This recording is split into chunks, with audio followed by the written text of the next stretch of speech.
Caution, you are about to enter our opinion zone. Prepare yourself for a bombardment of facts and statistics. No crap, we're filming. We will be right back, but now a word from our sponsors, Axe.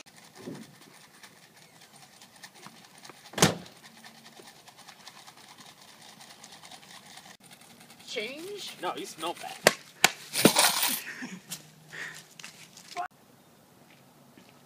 Smell bad, friend? Yes. Try this. Wow, I do smell great. Wow, this stuff works. Making guys even like this smell great. The Axe effect. Good evening, ladies and gentlemen. Tonight we have a very special story. Tonight we'll see video games correlate with real-world violence. Here's our proof. On the graph in front of you, this shows video game spending per capita and gun-related murders per 100,000 people on the top 10 nations who actually buy video games. As you can see, our next graph shows how this line would look if there was a correlation between video game consumption and gun-related murders. However, this is how it actually looks. Big difference, folks. More you spend seems to actually decrease violence. The availability of video games has led to an epidemic of youth violence. According to the federal crime statistics, the rate of juvenile violent crime in the United States is at a 30-year low. Researchers find that people serving time for violent crimes typically consume less media before committing their crimes than the average person in the general population. Although it's true that young offenders who have committed school shootings in America have also been game players, but young people in general are more likely to be gamers, 90% of boys and 40% of the girls that play. The overwhelming majority of kids who do not commit antisocial acts, according to a 2001 U.S. General Surgeon's report, the strongest risk factors of school shootings centered on mental stability and the quality of home life, not media exposure. The moral panic over violent video games is definitely harmful. It has led adult authorities to be more suspicious and more hostile to many kids who have already felt cut off from the system. It also misdirects energy away from eliminating the actual cause of youth violence and allows problems to continue and fester. Scientific evidence links violent video game play with youth aggression. Claims like this are based on the work of researchers who represent one relatively narrow school of research, media effects. This research includes some 300 studies of media violence, but most of those studies are inconclusive and many have been criticized on other grounds. If there is a consensus emerging around this research, it is that violent video games may be one risk factor when coupled with other, more immediate, real-world influences, which can contribute to antisocial behavior. But no research has found that video games are a primary factor or that violent video game play could turn an otherwise normal person into a killer. Video game play is socially isolating. Much video game play is social. Almost 60% of frequent gamers play with friends. 33% play with siblings, or 25% play with spouses or parents. Even games designed for single players are often played socially, with one person giving advice to another holding a controller. In this way, there is really two games taking place simultaneously. One did explicit conflict and combat on the screen, and the other to impact cooperation and commandership between the two players. Two players may be fighting to death on screen and growing closer as friends off screen. Social expectations are reaffirmed through the social contract governing play, even as they symbolically cast aside within the transgressive fantasies represented on the screen. 4. Video game play is desensitizing. Classic studies of play behavior among primates suggest that apes make basic distinctions between play fighting and actual combat. In some circumstances, they seem to take pleasure wrestling and tossing with each other. In others, they might rip each other apart in mortal combat. Here's where the media effects research, which often uses punishing rubber dolls as a market of real-world aggression, becomes problematic. The kid who is punching a toy designed for this purpose is still within the magic circle of play and understands her actions on those terms. Such research shows us only that violent play leads to more violent play. Now come on, if apes can do this, surely we humans can distinguish between fact and fiction. We'll be back after these short messages.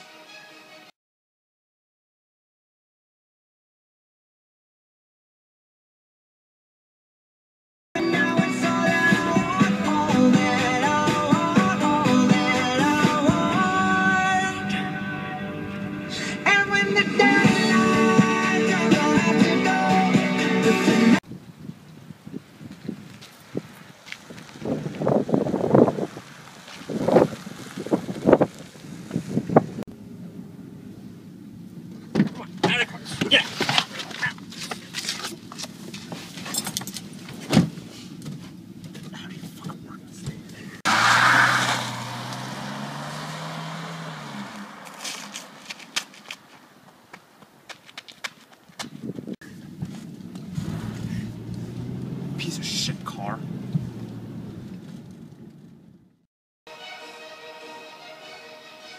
We're back. Now for some general information on video game statistics. 34 years old is the average age of a gamer, while 12 years is the average number of years adults gamers have been playing computer and video games. You know, Brady, that's also the average age of most 12-year-olds. 67% of U.S. households also play video games. Parents. 76% of parents believe that the parental controls available in all new video game consoles are useful. Further, parents impose time usage limits on video games more than any other form of entertainment. Wait a minute. Why are you wearing sunglasses? So I can look at people and they can't tell if I'm staring at them. Shall we continue? Yes. Parents report always or sometimes monitoring the games their children play 97% of the time. The industry. According to a data compiled by the MPD Group, a global market and research company, and released by the Entertainment Software Association, the computer and video game industry sold 273 million units in 2009, leading to an astounding $10.5 billion in revenue. As you can see on the bar, the ESRB rating of E for everyone is the most popular. We'll be back after these short messages. And no hats inside, damn it!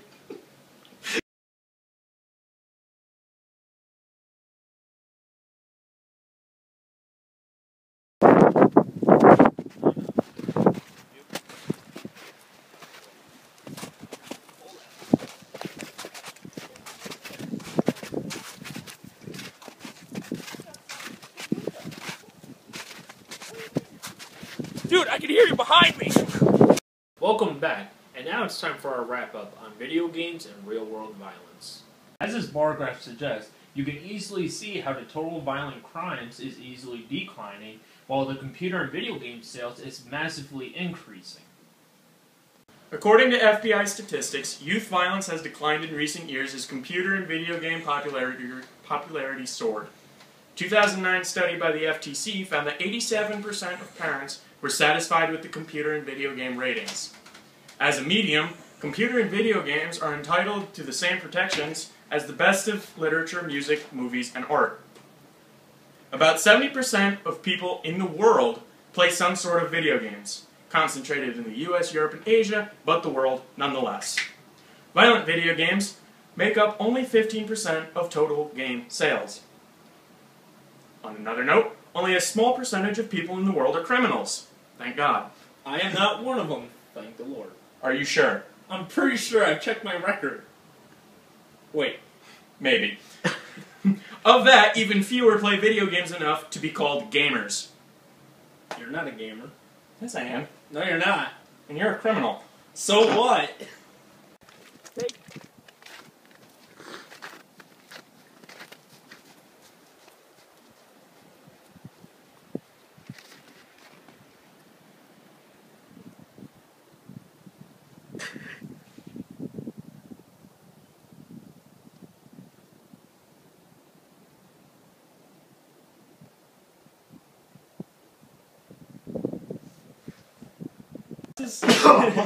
You are about to enter our opinion zone. For the next 15 minutes, we'll fill your mind with total bullshit. This is going to be terrible. I can't keep a straight face.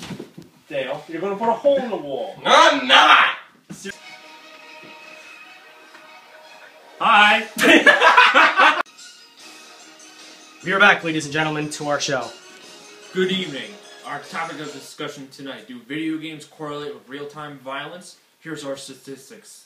The availability of video games has led to an epidemic of youth violence. According to the federal crime, The availability of video games has led to an epidemic of youth violence. According to a federal crime statistic, the rate of juvenile violent crime in the United States is at a 30-year low. Researchers find that people serving time for violent crimes got Ow! Were you recording that? Some 300 studies of media violence, but most of those studies are inconclusive and many have been criticized on methodology. I can't even read that word!